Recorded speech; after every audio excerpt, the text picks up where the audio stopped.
Everyone welcome back to my another video. आज चाहिँ म किन भिडियो बनाउँदैछु भने आज हामी मोमो बनाएर खान आँटेको अनि मौसमले पनि कस्तो साथ दिएको क्या। बाहिर चाहिँ पुरा पानी परिरहेको छ झमझम। अनि त्यस पछाडि यहाँ चाहिँ किमा बनाउने काम हुँदैछ। मेरो बहिनीले किमा बनाउँदैछ डङडङ गर्दै। यहाँ चाहिँ मोमो मसला र मैदा रेडी भइसकेको छ। अनि यो कोकोला मनपर्छ। यो चाहिँ हिजो लिएर आएको हामीले। यस्तो मिठो खालको छ, दामी छ।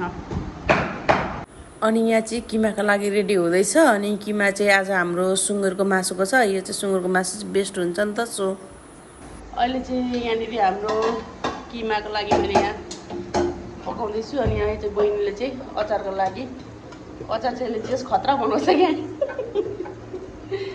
अब यो के सेलायो छैन मिक्सरमा होइन। यस्तो चाहिँ हामी चाहिँ मोमो बनाउँदाखेरि जहिले पनि किमा पकाएर मात्रै बनाउँछौँ क्या। सो पाक्दैछ यहाँनिर। अहिले पिठो मुछेर रेडी गरिसकेको छु है। अझै यति छ पिठो, यति भए पुग्छ हामीलाई। चाहिँ मोमो बनाउन मैले यहाँ थालिसकेँ है। यस्तो मजाको आज त लास्टै हाम्रो त मोमो बनेछ कि जे पाएँ त्यही। र पनि खाँदा मिठो हुन्छ होला। अहिले चाहिँ म बनाउँदैछु है त। यहाँ चाहिँ अचारको लागि यसले सेलाइरहेको छ यहाँनिर।